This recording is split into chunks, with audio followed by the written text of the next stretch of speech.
Hi guys and welcome back to the channel Deepak Yadav Education. Welcome to the Daily Hindu News and Editorial Analysis of 15th of September 2023. तो guys आज है तारीख 15 सितंबर 2023 और है Friday. देखेंगे आज के द हिंदू कंप्लीट न्यूज़पेपर को एनालाइज करेंगे। बट लेक्चर में आगे बढ़ने से पहले अगर आप लोगों को इस लेक्चर का पीडीएफ चाहिए तो क्या करना है, सबसे पहले डाउनलोड करना है टेलीग्राम, देन उसके बाद जाके सर्च बॉक्स में टाइप करना Deepak Yadav education UPSC. As you can see guys आप लोगों को ये वाला चैनल मिल जाएगा, इस पर क्लिक करना और जाकर इस चैनल को ज्वाइन कर लेना। ज्वाइन करने से फ़ायदा क्या होगा, यहाँ पर डेली बेसिस पर लेक्चर का पीडीएफ मिल जाता है, डेली करंट अफेयर के वीडियो का पीडीएफ मिल जाता है और डेली बेसिस पर बहुत सारे डिजिटल नोट्स मिल जाते हैं। नाउ बढ़ते हैं आगे बढ़ने से पहले हमेशा की तरह हम लोग अपने लेक्चर को एक मैप के क्वेश्चन के साथ स्टार्ट करेंगे। तो आज आप सभी लोगों को मैप में जाकर देखना है बागमती रिवर को कहाँ पर है ये एग्जैक्टली लोकेटेड। इसको अच्छे से मैप में देखना, देन उसके बाद आकर नीचे कमेंट सेक्शन में टाइप करना, जिससे कि आप लोग इसको लंबे समय तक याद रख पाओगे। साथ ही साथ एक क्वेश्चन सॉल्व करेंगे जो कि यूपीएससी प्रीवियस ईयर साल 2009 के प्रीलिम्स में पूछा गया था। डेली बेसिस पर हम लोग यहाँ पर एक प्रीवियस ईयर क्वेश्चन को भी सॉल्व करते हैं। क्वेश्चन क्या बोलता है दोस्तों, मैं आपको पहले एक बात और बता दूँ, ये जो क्वेश्चन है ना, इससे रिलेटेड जो काफ़ी सारे न्यूज़ आर्टिकल्स हैं वो हमने पिछले कुछ दिनों कवर किए हैं। इवन आज का जो मॉर्निंग वाला वीडियो है वहाँ पर भी हमने डिस्कशन किया है। तो बहुत आराम से एक छोटा सा लॉजिक लगाकर इसका सही उत्तर आप सभी लोग दे सकते हो। क्वेश्चन बोलता है कि कौन से फील्ड में कंट्रीब्यूशन देने के लिए शांति स्वरूप भटनागर प्राइज़ दिया जाता है। ऑप्शन नंबर ए लिटरेचर की field, option number B performing arts, option number C science या option number D social service. तो इसका सही आंसर सभी को नीचे कमेंट सेक्शन में देना है। एटलीस्ट सभी को इसमें पार्टिसिपेट करना है, जैसा मैं आप लोगों से डेली बेसिस पर बोलता हूँ। बाय द वे इसका जो करेक्ट आंसर है वो मैंने आपको टेलीग्राम पर प्रोवाइड करवा दिया है, वहाँ से भी आप इसको चेकआउट कर सकते हो। और अगर वहाँ पर आंसर नहीं मिलता है तो भी कोई परेशान होने की ज़रूरत नहीं है। वीडियो के लास्ट में इसके करेक्ट आंसर का डिस्कशन हम लोग करेंगे। तो चलो शुभारंभ करते हैं और चलते हैं सबसे पहले थंबनेल वाले इंपॉर्टेंट आर्टिकल की तरफ। तो दोस्तों जीएस पेपर नंबर 1 के पॉइंट ऑफ व्यू से एक इंपॉर्टेंट टॉपिक होने वाला है ये। पहली चीज़, अभी आपने देखा पिछले कुछ दिनों G20 समिट बहुत ज़्यादा न्यूज़ में रहा। G20 समिट की मीटिंग चल रही है हमारी, काफ़ी सारे जो वर्ल्ड लीडर्स हैं वो इंडिया में आए, स्पेशली दिल्ली के अंदर में। फिर उसके बाद जब ये वर्ल्ड लीडर्स आए थे तो इन सभी वर्ल्ड लीडर्स को पीएम मोदी ने एक खास तोहफा दिया है, गिफ्ट दिए हैं। तो वो जो गिफ्ट है उसके बारे में ज़रूर से आपने पढ़ना है, क्योंकि इंडियन एक्सप्रेस के एक्सप्लेन सेक्शन पर एक आर्टिकल डिटेल से पब्लिश हुआ है कि जो G20 के लीडर्स हैं इन सभी के लिए इंडिया का एक पूरा रिच क्राफ्ट, हमारे जो ऑर्गेनिक प्रोडक्शंस हैं उन सब चीज़ों का पूरा एक हैम्पर तैयार करके इन सभी लीडर्स को दिया गया है। तो इस हैम्पर में क्या क्या था वो सब कुछ भी यहाँ पे हम लोग डिस्कस करने वाले हैं। दोस्तों ये जो गिफ्ट्स दिए गए ना, इसके अंदर जो भारत का जो ट्रेडिशनल कल्चर है उन सब चीज़ों को ज़्यादातर मेन फोकस में रखा गया है। जैसे सबसे पहली चीज़, एक सबसे बड़ा संदूक दिया गया है और इस संदूक के अंदर में कई सारे जो आइटम्स हैं वो आपको देखने को मिलेंगे, जिसकी प्रॉपर पैकेजिंग करके प्रोवाइड करवाई गई है। ये जो संदूक है, जो चेस्ट है आपको दिख रहा है, इसको तैयार किया गया है इंडियन रोजवुड का इस्तेमाल करके, यानी जो शीशम होता है उसका यूज़ करके यहाँ पर इस पूरे संदूक को रेडी किया गया। अब इसके अंदर जो पूरा हैम्पर था उसमें क्या क्या चीज़ें थी, तो आपको ये कुछ आइटम्स नज़र आ रहे होंगे। इसके अलावा भी कुछ आइटम्स हैं, बट मेजरली इन्हीं आइटम्स के ऊपर में एक फोकस दिया गया है। फॉर एग्जाम्पल सबसे पहली चीज़ अगर आप देखते हो तो दोस्तों वो है सैफरॉन, यानी जम्मू एंड कश्मीर का जो केसर है उसकी हम बात कर रहे हैं। ये जो केसर है आपको पता है दुनिया का सबसे ज़्यादा महंगा स्पाइस है, सबसे ज़्यादा महंगे मसालों की कैटेगरी में आता है। और केसर की कई सारी मेडिसिनल प्रॉपर्टीज़ हैं, कह सकते हो लोगों के ट्रीटमेंट के लिए भी यहाँ पर इसका यूज़ किया जाता है। तो सबसे पहली चीज़ जम्मू एंड कश्मीर का सबसे फेमस केसर आपको इस हैम्पर में देखने को मिलेगा। सेकंड जो चीज़ है वो यहाँ पर शैंपेन ऑफ टीज़ आपको देखने को मिलेगी, यानी ये जो चाय पत्ती आपको दिख रही है ना, इसकी अपने आप में खास बात है। एक यहाँ पर है दार्जिलिंग की टी और दूसरी है यहाँ पर नीलगिरी की टी।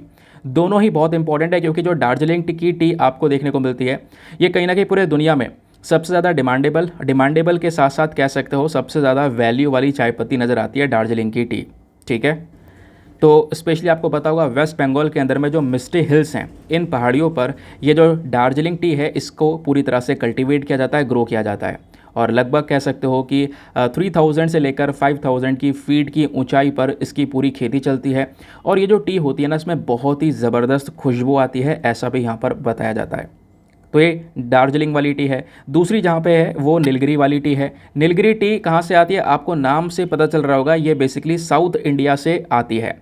साउथ इंडिया में इसका कल्टीवेशन चलता है। ठीक है, जो हमारी नीलगिरिस माउंटेन रेंज है ना, जो वो नीलगिरिस की पहाड़ियाँ हैं, वहीं पर इसका कल्टीवेशन चलता है। लगभग 1000 से 3000 फीट की ऊंचाई पर इसको तैयार किया जाता है। अगेन इसमें भी बहुत ही ज़्यादा ज़बरदस्त खुशबू देखने को मिलती है।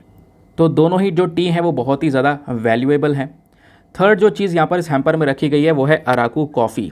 तो यहाँ पे केसर हो गया, टी हो गया, और उसके बाद में थर्ड जो चीज़ है वो है कॉफ़ी। कॉफ़ी कौन सी है? अराकू कॉफ़ी।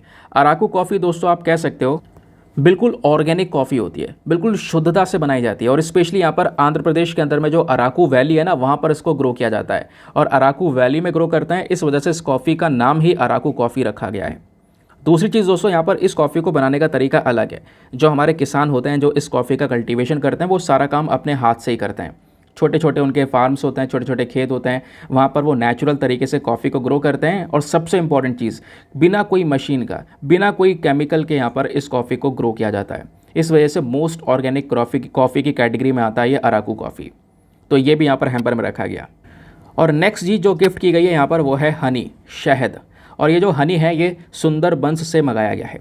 तो ये सुंदरबंस का आपको ये हनी देखने को मिलेगा। और सुंदरबंस आपको पता है ना दोस्तों, एक पूरे दुनिया भर में सबसे बड़ा मैंग्रोव फॉरेस्ट आपको सुंदरबंस में ही देखने को मिलेगा। ये कहाँ पर लोकेटेड है? बे ऑफ बंगाल के अंदर में लोकेटेड है। बोला यहाँ पर जाता है कि ये जो एरिया है और यहाँ से जो ये हनी निकलता है वो 100% नेचुरल है। और 100% नेचुरल होने के साथ साथ बाकी सारे जो शहद होते हैं उसके कंपैरिजन में जो ये सुंदरबन वाला हनी है ये थोड़ा सा अलग है। क्यों? क्योंकि सुंदरबन के हनी में जो फ्लेवोनॉइड्स होता है वो थोड़ा सा ज़्यादा मात्रा में होता है। ठीक है, यानी कि फ्लेवोनॉइड्स बेसिकली एक ऐसा कंपाउंड है जो कि यहाँ पर हमारे फ्रूट्स के अंदर, वेजिटेबल्स के अंदर में पाया जाता है, बहुत सारे हेल्थ बेनिफिट्स हमको प्रोवाइड करवाता है। तो ये वाला जो हनी है ये बाकी सारे हनी के कंपैरिजन में थोड़ा और ज़्यादा बेनिफिशियल देखने को मिलेगा और ज़्यादा हेल्दी देखने को मिलेगा। फिर उसके बाद में अगली चीज़ कौन सी है? देन उसके बाद में यहाँ पर आपको ये परफ्यूम नज़र आएगा। ठीक है, ये परफ्यूम कन्नौज से बिलोंग करता है।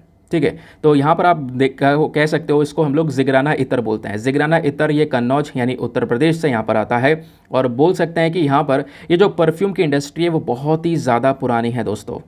और परफ्यूम को जो रेडी किया जाता है ना, जो कन्नौज का आपको ये परफ्यूम देखने को मिलेगा, इसके ऊपर अलग से यहाँ पर कलाकारी की गई है, जैसा आप यहाँ पर देख पा रहे होंगे। ठीक है, परफ्यूम की बॉटल के ऊपर बहुत सारा यहाँ पर जो नक्काशियाँ हैं वो यहाँ पर बनाई गई हैं। इससे यहाँ पर ये और ज़्यादा वैल्यूएबल बन जाता है।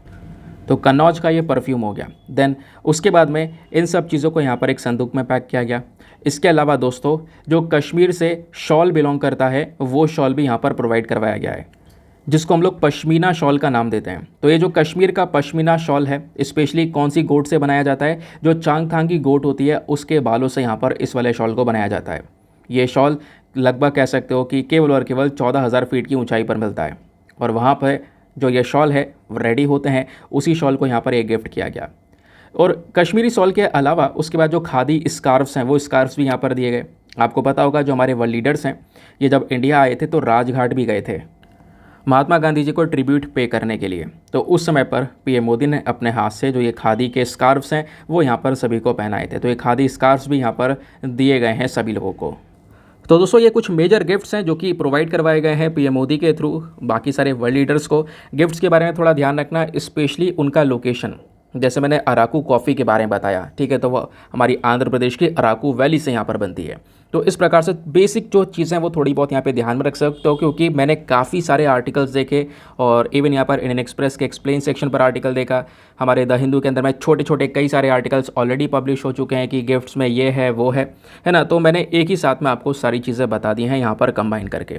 क्वेश्चन ये है, अगर कुछ लिखना हो पढ़ना हो दोबारा से तो क्या करेंगे? अभी तो हमने चलो सुन लिया। इसमें से कुछ लिखना हो दोबारा पढ़ना हो तो उसके लिए परेशान ना होना, सारी की सारी जो डिटेलिंग्स हैं वो सब मैंने आपको यहाँ पर लिखित फॉर्म में प्रोवाइड करवा दी हैं। ठीक है, कि क्या क्या गिफ्ट्स प्रोवाइड करवाए गए हैं। मैंने आपको संदूक के बारे में बताया, उसके बाद यहाँ पर मैंने आपको कुछ जो सैफ़रॉन है, ठीक है, केसर है, उसके बारे में बताया, फिर टी के बारे में बताया, अराकू कॉफ़ी के बारे में बताया, हनी के बारे में बताया, परफ्यूम के बारे में बताया, शॉल्स के बारे में बताया, खादी स्कार्फ्स के बारे में बताया। इस सारी की सारी जो इन्फॉर्मेशन आपको पीडीएफ से मिल जाएगी। चाहो तो नोट डाउन कर सकते हो या फिर पीडीएफ से भी ये सारा का सारा जो डेटा है वो डाउनलोड कर सकते हो।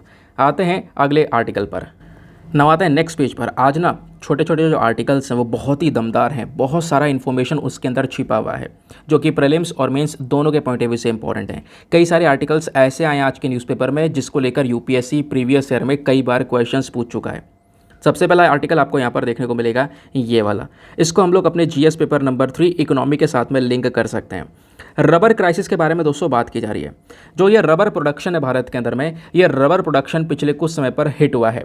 तो रबर क्राइसिस में एग्जैक्टली क्या हो रहा है कि जो हमारे फार्मर्स हैं वो थोड़ा सा प्रोटेस्ट कर रहे हैं दिल्ली के अंदर में, क्योंकि उनकी मांग है कि सरकार उनको थोड़ा बेटर प्राइस दे। क्योंकि हमारे जो फार्मर्स हैं वो रबर को ग्रो करते हैं, है ना, लेटेक्स से रबर बनाया जाता है, फिर रबर को बेचा जाता है, तो सरकार एक अच्छा प्राइस रबर पर दे, ये बेसिकली हमारे फार्मर्स की डिमांड है। तो केरला से, त्रिपुरा से, तमिलनाडु से और साथ ही साथ में कर्नाटका से जितने भी यहाँ पे हमारे रबर फार्मर्स हैं, जो कह सकते हो कि एसोसिएटेड हैं ऑल इंडिया किसान सभा के साथ में, इन्होंने यहाँ पर डिमांड की है एक फेयर एंड रेम्युनरेटिव प्राइस। इन्होंने यहाँ पर सरकार से बोला है कि कम से कम 300 रुपीज़ पर केजी के हिसाब से हमें अपने नेचुरल रबर के लिए चाहिए। सरकार इतना अमाउंट हमें प्रोवाइड करवाए जिससे हमें एक सपोर्ट मिल सके, क्योंकि ये जो अमाउंट है जो अभी हमें मिलता है वो बहुत ही ज़्यादा कम है। और कहीं ना कहीं जो सरकार की जितनी भी पॉलिसीज़ हैं, सरकार की जितनी भी नीतियां हमें देखने को मिल रही हैं, वो मल्टीनेशनल जो टायर मैन्युफैक्चरर्स हैं उनके हित में जा रही हैं, उनको सपोर्ट करती हुई सारी की सारी पॉलिसीज़ हैं, ऐसा यहाँ पर इन फार्मर्स का कहना है। तो इन्होंने यहाँ पर बोला कि हमें एक अच्छा प्राइस चाहिए। और कहीं ना कहीं जो अभी हमने रिसेंटली एक बिल देखा है, rubber promotion and development bill 2023, ये जो बिल है ये क्लियर एक स्टांस रखता है। क्या स्टांस रखता है कि कहीं ना कहीं ये जो हमारी नई नई पॉलिसीज़ आ रही हैं रबर इंडस्ट्री को लेकर, ये प्रो कॉरपोरेट हैं, जो बड़ी बड़ी कंपनियां हैं उनको ज़्यादा सपोर्ट कर रही हैं, उनको ज़्यादा यहाँ पर छूट मिल रही है, ज़्यादा बेनिफिट्स मिल रहे हैं, जबकि वो बेनिफिट्स यहाँ पर थोड़े बहुत किसानों को भी मिलने चाहिए, फार्मर्स को भी मिलने चाहिए।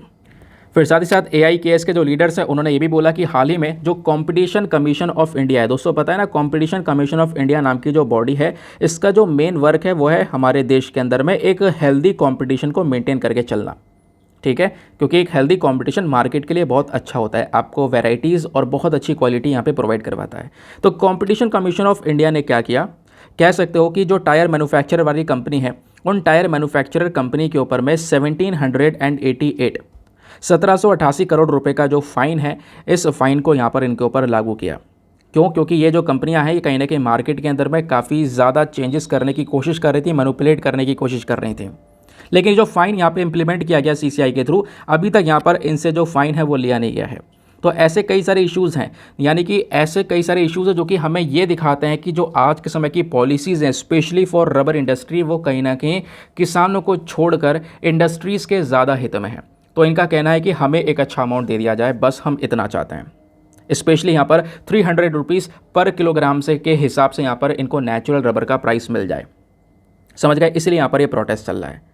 क्लियर हो गया? आई होप आपको एक एक पॉइंट बेहतरीन तरीके से क्लियर हो चुका है। अब देखो, आपने ये जो बेसिक इन्फॉर्मेशन है ये समझ ली। क्या एग्जामिनेशन में इस आर्टिकल में से कुछ बन सकता है क्वेश्चन? नॉट पॉसिबल, कोई भी क्वेश्चन ऐसा नहीं बनेगा। लेकिन आपने एग्जामिनेशन का अगर अपना सिलेबस देखा है तो आपने पता होना चाहिए कि मुझे रबर के बारे में पढ़ना है।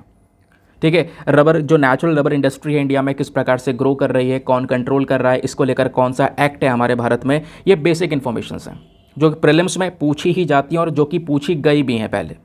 ठीक है, तो जीएस पेपर नंबर 1 के अंदर में हमारा टॉपिक है एग्रीकल्चर रिसोर्सेज का, जीएस पेपर नंबर 3 में क्रॉपिंग पैटर्न का टॉपिक है। दोनों के पॉइंट ऑफ व्यू से इंपॉर्टेंट है। चलो अब डिस्कस करते हैं नेचुरल रबर के बारे में। तो नेचुरल रबर दोस्तों यहाँ पर एक कमर्शियल प्लांटेशन क्रॉप है। रबर कैसे बनती है? एक पेड़ होता है, उसके लेटेक्स से रबर को बनाया जाता है। एक पेड़ जिसको हम लोग हेविया ब्रेसिलेंसिस के नाम से जानते हैं, उसके लेटेक्स से यहाँ पर रबर बनाई जाती है। और रबर का आज के समय का सबसे ज़्यादा यूज़ हमारे इंडस्ट्री के अंदर में आपको देखने को मिलेगा। हर एक सेक्टर में रबर का यूज़ हो रहा है, चाहे वो डिफेंस हो, नेशनल सिक्योरिटी हो, इंडस्ट्री डेवलपमेंट हो। ठीक है, अब अगर आपने रबर की खेती करनी है तो उसके लिए क्या करना होगा? सबसे पहली चीज़, रबर जो है एक इक्वेटोरियल क्रॉप है, यानी इक्वेटर के आसपास के जो रीजन है वहाँ पर इसको ग्रो किया जाता है, लेकिन कुछ स्पेशल कंडीशंस के अंडर में। यानी कि अगर आप टेम्परेचर देखोगे तो रबर की अगर आपने खेती करनी है, पेड़ लगाना है, तो उसके लिए आपके पास में टेम्परेचर लगभग 25 डिग्री सेल्सियस से थोड़ा सा ज़्यादा होना चाहिए। जो हमारा तापमान है उसमें नमी हो, साथ ही साथ में एक ह्यूमिड क्लाइमेट हो। रेनफॉल 200 सेंटीमीटर से ज़्यादा चाहिए। मिट्टी एलुवियल सॉइल होनी चाहिए, ठीक है, जिसमें यहाँ पर रबर बेहतरीन तरीके से ग्रो कर सकती है। चीप और adequate supply of skilled labour हमें चाहिए होती है। एक स्किल्ड लेबर की ज़रूरत होती है इस पूरे क्रॉप को उगाने के लिए। जब तक आपके पास में स्किल नहीं होगी, आप इस क्रॉप को या फिर ये जो रबर है इसको नहीं बना पाओगे। रबर को बनाने के अलग अलग तरीके होते हैं। वाइट कलर का लेटेक्स निकाला जाता है, उसकी प्रोसेसिंग की जाती है, उसका सुखाया जाता है, तब जाके रबर तैयार होता है। ठीक है, अब बात करते हैं इंडिया के सिनेरियो के बारे में। भारत में यहाँ पे रबर प्लांटेशन कैसे स्टार्ट होता है।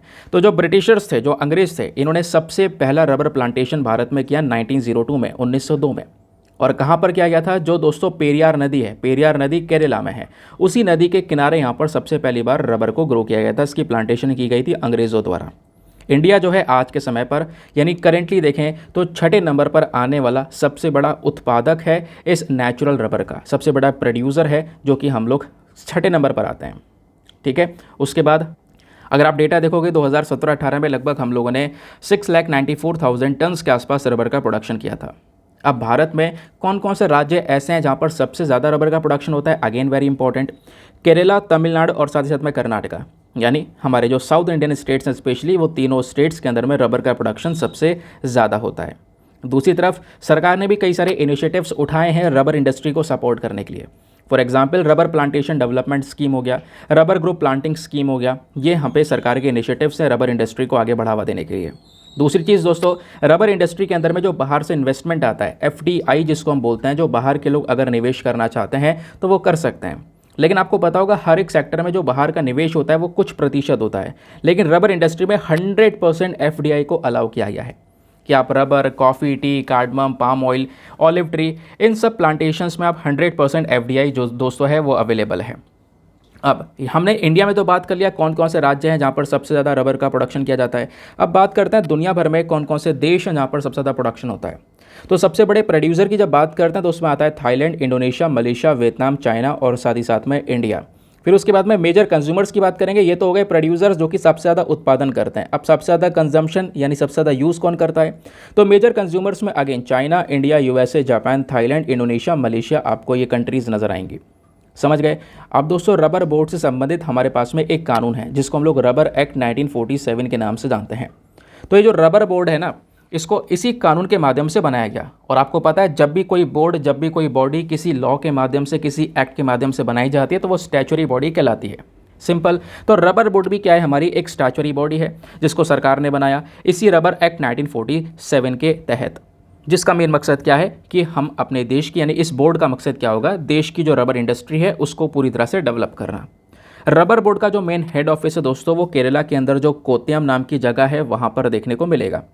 रबर बोर्ड के फंक्शंस क्या हैं? मेन फंक्शंस आप समझ चुके हो, रबर इंडस्ट्री का डेवलपमेंट करना, ठीक है, यहाँ पे बहुत सारी रिसर्च और डेवलपमेंट करना, ठीक है, स्पेशली रिसर्च को प्रमोट करना, जो मार्केट है उसको और ज़्यादा बढ़ावा देना, मैन्युफैक्चरर्स को सपोर्ट करना। तो ये सारा काम हमारे रबर बोर्ड का होता है।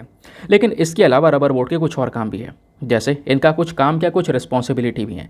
ये जो बोर्ड है ये हमारी केंद्र सरकार को एडवाइस करता है सभी मैटर्स को लेकर। कौन से मैटर्स? जो कि रबर इंडस्ट्री के डेवलपमेंट के हित में हो, इंपोर्ट एक्सपोर्ट ऑफ रबर को लेकर सिचुएशन हो, वो सब मैटर्स में यहाँ पर सेंट्रल गवर्नमेंट को एडवाइस देने वाली बॉडी रबर बोर्ड है।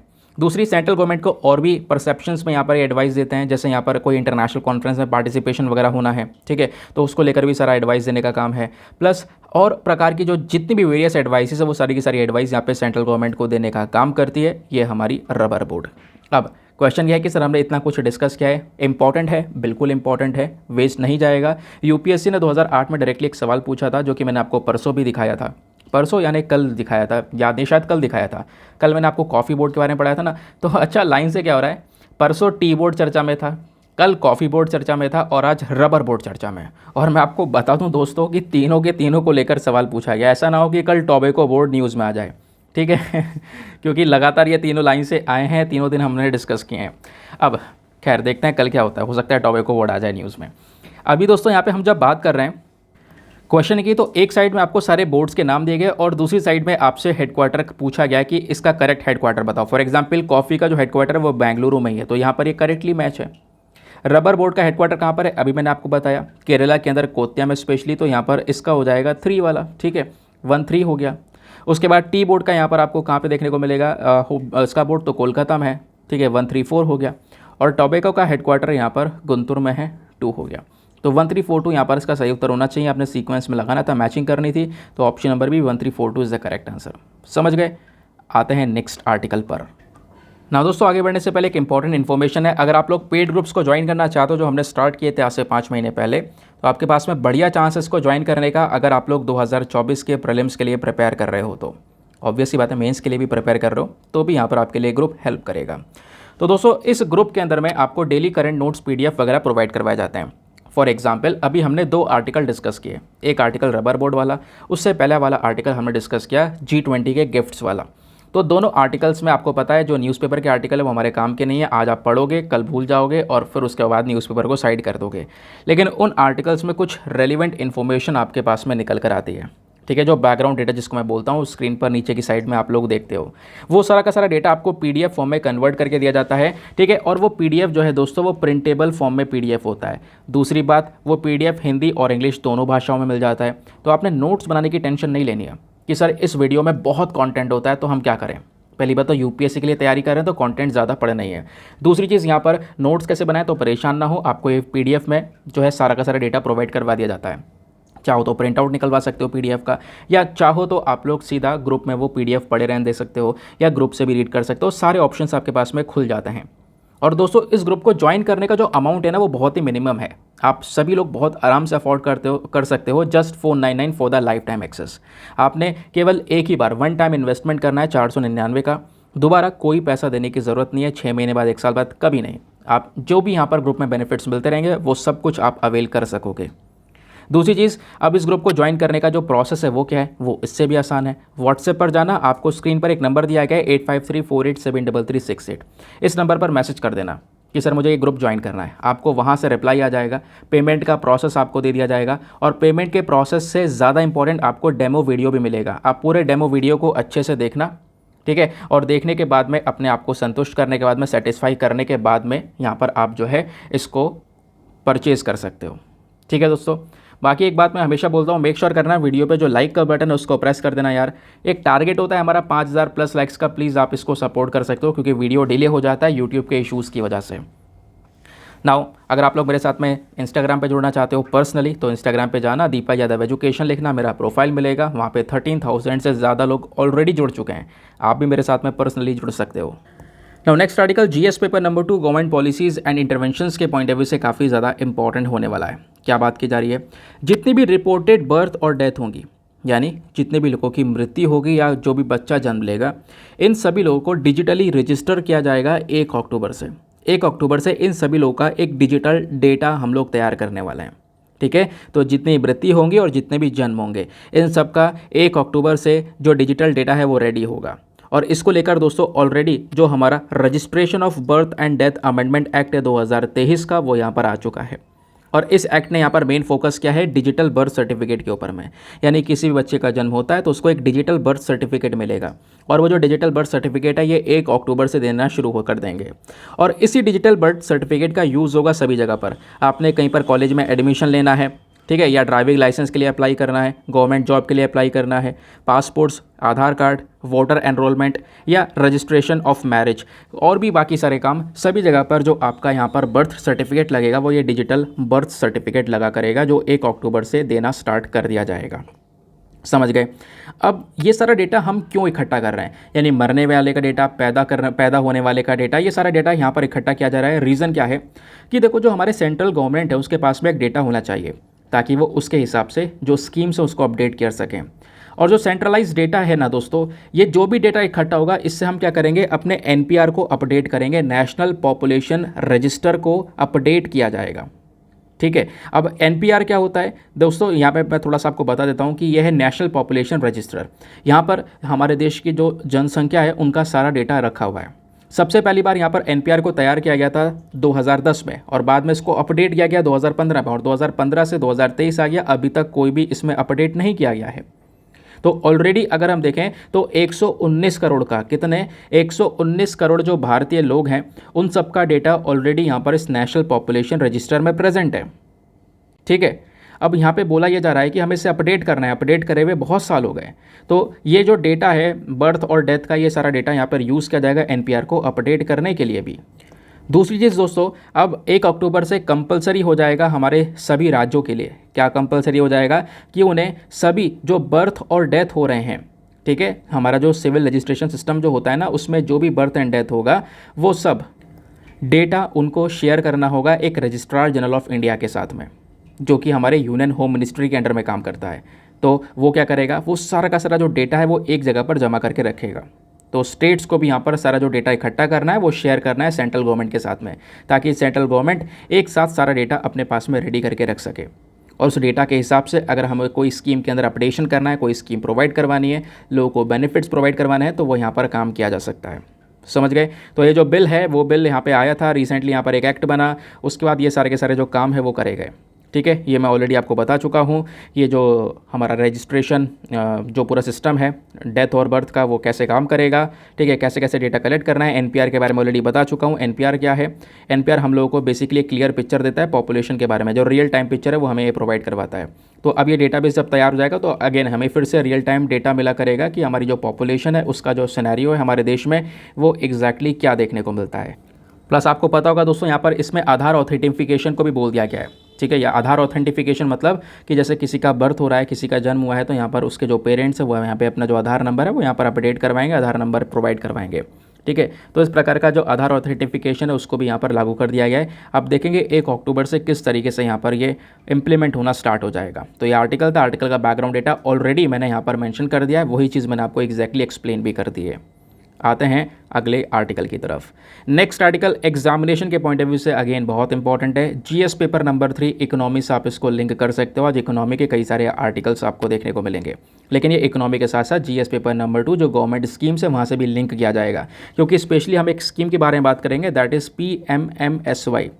PMMSY की फुल फॉर्म है प्रधानमंत्री मत्स्य संपदा योजना। मत्स्य संपदा योजना जो है ये हमारे फिशरीज़ सेक्टर के लिए काम करती है। ठीक है, जो हम लोग हमारे जो मछुआरे हैं, जो मछली पकड़ते हैं, है ना, उन मछुआरों को सपोर्ट करने के लिए जो पूरा का पूरा फ़िश वाला सेक्टर है उसको सपोर्ट करने का काम करती है। तो यहाँ पर जो आप फोटो देख पा रहे हो ये है एल मुरुगन। एल मुरुगन कौन है? ये हमारे union minister of state for fisheries animal husbandry and dairying के मंत्री हैं, मेन हेड है। तो ये अब कह सकते हो कि जो हमारी फिशरीज़ वाला सेक्टर है वो इन्हीं के अंडर में है। तो इन्होंने यहाँ पर ये आर्टिकल लिखा है और इन्होंने बोला है कि अभी से पहले, मतलब अगर आप देखोगे आज से कई साल पहले सिचुएशन ये थी कि हम लोग बिल्कुल भी अपने फिशरीज़ सेक्टर के ऊपर ध्यान नहीं दे पा रहे थे, लेकिन पीएम नरेंद्र मोदी जी ने एक स्पेशल फोकस किया है ब्लू इकॉनमी के ऊपर में, और ब्लू इकॉनमी के साथ साथ यहाँ पर फोकस किया है फिशरीज सेक्टर के ऊपर में। फिशरीज सेक्टर हमने कभी नहीं सोचा था कि इस तरीके से ग्रो करेगा, जैसा अभी भारत यहाँ पर कहीं ना कहीं वर्ल्ड में टॉप 3 कंट्री में आता है। इंडिया को दुनिया में टॉप 3 कंट्रीज़ में ऐड किया जाता है फिशिंग के मामले में, फिशिंग प्रोडक्शन के मामले में और एक्वाकल्चर प्रोडक्शन के मामले में। ठीक है, तो वो सब चीज़ें हो पाई हैं सरकार की अलग अलग स्कीम्स के माध्यम से। स्पेशली यहाँ पर पीएम मोदी ने यहाँ पर एक जो क्राइसिस चल रहा था हमारे फिशरी सेक्टर में, उसको एक अपॉर्चुनिटी के अंदर में, एक अवसर में बदला और यहाँ पे आत्मनिर्भर भारत पैकेज को स्टार्ट किया, स्पेशली हमारे फिशरीज सेक्टर के लिए। और वो जो पैकेज स्टार्ट किया गया दोस्तों, उसमें यहाँ पर लगभग 20,050 करोड़ रुपए यहाँ पर अनाउंस करेगा, ये पैसा हम देंगे 2020 में। इन्वेस्टमेंट हुआ भी, जिससे फिशरी सेक्टर को सपोर्ट मिला। ठीक है, तो ये जो इन्वेस्टमेंट है, इस इन्वेस्टमेंट को लगातार यहाँ पे बढ़ाया गया है, जिससे हमारा फ़िश का प्रोडक्शन इंप्रूव हुआ है। ठीक है, बाकी अलग अलग प्रकार की जो फ़िश होती हैं उनका जो मैनेजमेंट है वो यहाँ पर भारत देश में इंप्रूव हुआ है, ये यहाँ पर बोला जा रहा है। स्पेशली यहाँ पर आप कश्मीर वैली में देखोगी तो आज के समय पर जो यंग वेमेन एंटरप्रेन्योर्स हैं वो यहाँ पर जो कूल वाटर रेनबो ट्राउट है, जो ये फ़िश है उसको यहाँ पर एक्वाकल्चर सिस्टम में पाल रही हैं, उसको यहाँ पे ग्रो कर रही हैं। इस तरीके से जो सिनेरियो है वो काफ़ी ज़्यादा आगे बढ़ चुका है। ठीक है, लेकिन वो हुआ है इन्वेस्टमेंट के बेसिस पर। पिछले 9 सालों में फिशरी सेक्टर में लगभग 38,500 से ज़्यादा का इन्वेस्टमेंट हो चुका है। और अभी सरकार ने हाल ही में एक और इन्वेस्टमेंट अनाउंस किया है 6,000 करोड़ रुपए का। वो PMMSY की एज अ सब स्कीम के तौर पर वो इन्वेस्टमेंट अनाउंस किया गया है, ताकि हम अपने इस पूरे फिशरी सेक्टर को आगे लेकर चलें। इंडिया अभी टॉप 3 कंट्रीज़ में आ रहा है, इसे हमें और ज़्यादा टॉप पर बनाना है। तो अब यहाँ पे थोड़ा एग्जामिनेशन के पर्सपेक्टिव से डिस्कस करेंगे कि आखिरकार जो फिशरीज सेक्टर है भारत के अंदर में उसकी स्थिति है क्या। चलो, सबसे पहला दोस्तों, जैसे मैंने बोला, भारत तीसरा लार्जेस्ट प्रोड्यूसर है मछली के मामले में। जो मछली का उत्पादन होता है, प्रोडक्शन किया जाता है दुनिया भर में, उसमें 3rd नंबर पर आने वाला देश है हमारा। और 2nd लार्जेस्ट एक्वाकल्चर में, एक्वाकल्चर मतलब मछली का पालन भी किया जाता है। ठीक है, तो इंडिया को फिशरीज़ और एक्वाकल्चर इंडस्ट्री में एक बहुत इंपॉर्टेंट कंट्री की तरह दुनिया देखने लगी है। और भारत का जो ये ब्लू रेवोल्यूशन है, एकदम से हम लोगों ने जो क्रांति लाई है इस सेक्टर में, वो कहीं ना कहीं एक बहुत बड़ा रीज़न है जिसकी वजह से हमारी फिशिंग सेक्टर और एक्वाकल्चर इंडस्ट्रीज़ में इंप्रूवमेंट आए हैं। इस इंडस्ट्री को, यानी दोस्तों इस फिश इंडस्ट्री को हम लोग सनराइज सेक्टर के नाम से भी जानते हैं, ध्यान रखना। इसका असर इंडियन इकॉनमी के ऊपर बहुत ज़्यादा होता है। पिछले कुछ समय पर जो हमारे भारत के मछुआरे हैं, इनके अंदर एक बहुत अच्छा शिफ्ट देखने को मिला है। ठीक है, और दूसरी चीज़ दोस्तों, जो फ़िश प्रोडक्शन है, आप देखोगे पहले 36% फिश प्रोडक्शन था लगभग 1980s के आसपास, और अब यहाँ पर ये प्रोडक्शन 36 से बढ़कर 70% के आसपास हो चुका है। तो फिश प्रोडक्शन 2021-22 में ऑल टाइम हाई लेवल पर था। लगभग 16.22 मिलियन मैट्रिक टन के आसपास हम लोगों ने फिश प्रोडक्शन किया था, जिसमें से हम लोगों ने जो एक्सपोर्ट किया वो लगभग 57,586 करोड़ का, 57,586 करोड़ का एक्सपोर्ट भी किया हम लोगों ने। तो ये इंडस्ट्री कहीं ना कहीं इंडियन इकोनॉमी में स्पेशल कंट्रीब्यूशन भी देती हुई नज़र आ रही है। अब बात करते हैं मछली के प्रोडक्शन के मामले में जो टॉप प्रोड्यूसिंग स्टेट्स हैं भारत के अंदर, वो राज्य कौन कौन से हैं। सबसे पहला आता है आंध्र प्रदेश। आंध्र प्रदेश फिश का सबसे लार्जेस्ट प्रोड्यूसर है इंडिया में, और आंध्र प्रदेश के बाद में सेकंड नंबर पर आता है वेस्ट बंगाल। लेकिन दोस्तों कहानी यहाँ पर नहीं रुकती है। तो क्या है, ये जो इंडस्ट्री है ना, इतने सारे फ़ायदे तो हैं, लेकिन इसके साथ साथ बहुत सारे चैलेंजेस यानी कि बहुत सारी जो चुनौतियाँ हैं उसको यहाँ पर ये इंडस्ट्री फेस कर रही है। जैसे सबसे पहला जो चैलेंज है वो है IUU का मतलब दोस्तों समझते हो, इसका मतलब है यहाँ पर इलीगल, अनरिपोर्टेड, अनरेगुलेटेड फिशिंग। तो ये यहाँ पर कहीं ना कहीं एक बहुत बड़ी प्रॉब्लम बनती हुई आ रही है। यानी इलीगल तरीके से भी फिशिंग की जा रही है, गलत तरीका अपना के फिशिंग की जा रही है, जिसकी वजह से कई बार एक सेक्टर में ओवर फिशिंग हो जाती है, एक हद से ज़्यादा मछली को पकड़ लिया जाता है, ठीक है, उस एरिया को यहाँ पर खाली कर दिया जाता है। तो ये चीज़ें कहीं ना कहीं डायरेक्टली इम्पैक्ट डालती हैं। कई बार बिना किसी प्रॉपर लाइसेंस के या फिर कोई बैंड इक्विपमेंट्स होते हैं, उन बैंड इक्विपमेंट्स का यूज़ करके यहाँ पर मछली पकड़ ली जाती है, जो चीज़ बिल्कुल गलत है, सरासर लॉज के खिलाफ जा रहा है। तो ये पहला चैलेंज है फिशरीज़ इंडस्ट्री में। दूसरा चैलेंज है इनएडिक्वेट इंफ्रास्ट्रक्चर एंड टेक्नोलॉजी। कई बार दोस्तों देखो, मछली पकड़ने के लिए जो हम लोग सामान यूज़ कर रहे हैं, हमारे मछुआरे यूज़ कर रहे हैं, वो बहुत आउटडेटेड हैं, बहुत ही ज़्यादा पुराने हैं, बहुत पुराने सामानों का यूज़ किया जा रहा है, बहुत पुराने उनके जहाज़ हैं, ठीक है, मतलब शिप्स हैं वो। उसके बाद नाव ही कह सकते हो, शिप्स क्या कहें, काफ़ी ज़्यादा बड़े बड़े जो हैं उनके पास में शिप्स हो रही है। वैसे तो ज़्यादातर लोगों के पास में नाव आपको देखने को मिलेगी। प्लस उसके बाद जो दूसरी प्रॉब्लम है इनसफिशिएंट कोल्ड स्टोरेज, क्योंकि आपने मछली जब पकड़ी है तो उसको ट्रांसपोर्टेशन करना है, अब जगह पे अपनी मार्केट पे पहुंचाना है, तभी तो उनको प्राइस मिलेगा। लेकिन मार्केट पर पहुंचाते पहुंचाते कई बार वो मछली पकड़ने के बाद में सड़ जाती है, बेकार हो जाती है। तो उसको सही सलामत रखने के लिए हमें कोल्ड स्टोरेज चाहिए होता है। कोल्ड स्टोरेज एक ऐसा स्टोरेज सिस्टम जो कि उस मछली को बिल्कुल एक लोएस्ट टेम्परेचर पर रखे, ठंडा करके रखे, जिससे कि वो ख़राब ना हो, उसका ट्रांसपोर्टेशन भी प्रॉपर हो सके। लेकिन ऐसा इंफ्रास्ट्रक्चर हमारे पास में बहुत कम है, जिसकी वजह से इस इंडस्ट्री में थोड़ा घाटा भी हमको देखने को मिलता है। प्लस दुनिया भर की कंट्रीज़ ना नए नए तरीके लेकर आ चुकी है फिशिंग टेक्नोलॉजी के अंदर में, लेकिन अभी भी हम लोग बहुत पुराने टेक्नोलॉजी का यूज़ कर रहे हैं। टेक्नोलॉजी के मामले में अभी भी हम पीछे हैं। फिर एक और चैलेंज आता है, वो है climate change and environmental degradation. जिस तरीके से यहाँ पर पोल्यूशन हो रहा है लोगों के थ्रू, उस पोल्यूशन की वजह से ग्लेशियर्स पिघल रहे हैं।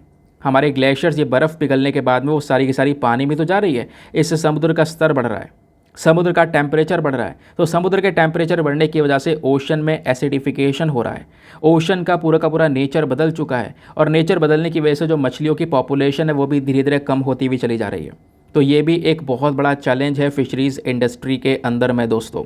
उसके अलावा सोशल इकोनॉमिक इश्यूज़ भी एक बहुत बड़ा प्रॉब्लम है जो फिशरीज सेक्टर है इंडिया में। इसमें अगर आप देखोगे तो बहुत छोटे छोटे हमारे आप मछुआरे देखने को मिलेंगे जो कि यहाँ पर इसमें वर्क कर रहे हैं। उनको भी सोसाइटी में बहुत सारे चैलेंजेस फेस करने पड़ते हैं, जैसे कि उनकी इनकम जो तनख्वाह है बहुत कम होती है, ठीक है, उनको अगर कुछ लोन वगैरह लेना हो तो आराम से मिलता नहीं है, या सोशल सिक्योरिटी कोई प्रोवाइड नहीं करवा पाता। ये इश्यूज़ वो फेस कर रहे हैं। प्लस कहीं ना कहीं यहाँ पर इस इंडस्ट्री में जेंडर डिस्पैरिटीज़ भी आपको देखने को मिलेंगी, यानी कि जो वेमेन है, जो महिलाएं हैं, उनका कंट्रीब्यूशन फिशरी सेक्टर में काफ़ी ज़्यादा कम है, जो कि अगेन एक बहुत बड़ा चैलेंज बन जाता है। फिर उसके बाद है मार्केट एक्सेस और वैल्यू चेन इनएफिशिएंसीज, यानी भले ही भारत का जो फिश प्रोडक्शन है वो बड़े लेवल पर हो, लेकिन फिर भी उसमें एक बहुत बड़ी चुनौती ये भी है कि हमें जल्दी से मार्केट नहीं मिल पाता है हमारे मछुआरों को। अब उसमें वो क्या करें? अब देखो, उन्होंने मछली पकड़ ली, ठीक है, अब जब मार्केट मिलेगा नहीं तब तक वो कैसे नहीं बेचेंगे, ठीक है, जब मार्केट मिलेगा तभी तो बेच पाएंगे। अब मार्केट नहीं मिलेगा तो वो बेचेंगे कैसे? अब मार्केट नहीं मिलेगा, बेचेंगे नहीं, तो उससे इनकम जनरेशन उनका कैसे होगा? तो ये प्रॉब्लम है। इंडिया में डोमेस्टिक और इंटरनेशनल मार्केट पाना थोड़ा सा मुश्किल हो जाता है, समझ गए, जिससे यहाँ पे फार्मर्स का ज़्यादा कोई प्रॉफिट बनता नहीं है। अब इसी फिशरीज़ इंडस्ट्री को सपोर्ट करने के लिए, आगे बढ़ावा देने के लिए सरकार ने कई सारे इनिशिएटिव्स उठाए। जैसे यहाँ पर आप देख पाओगे ये 4 इनिशिएटिव्स हैं जिनके ऊपर आप फोकस कर सकते हो। एक है प्रधानमंत्री मत्स्य संपदा योजना, जिसके बारे में अभी हमने डिस्कशन किया। पाक बे स्कीम दूसरा हो गया। तीसरा fisheries and aquaculture infrastructure development fund, और चौथा सागर परिक्रमा इनिशिएटिव। तो दोस्तों मैंने इस तरीके से आपका ये पूरा आर्टिकल तैयार करवा दिया है कि आपको कहीं पर भी कोई भी क्वेश्चन पूछा जाए, ब्लू इकॉनमी में क्या कंट्रीब्यूशन है फिशरी सेक्टर का, ये आप बता सकते हो। इंटरव्यू के एस्पेक्ट से भी आप यहाँ पर इस पूरे आर्टिकल को पढ़ सकते हो। तो ओवरऑल 360 डिग्री में हमने पूरा का पूरा आर्टिकल निपटा दिया। चलो आते हैं नेक्स्ट आर्टिकल पर। ना दोस्तों अब आएंगे हम अपने बिजनेस पेज पर, देखेंगे इकोनॉमी के पॉइंट ऑफ व्यू से रेलिवेंट आर्टिकल को। तो यहाँ पर बात की जा रही है ओडिशा की।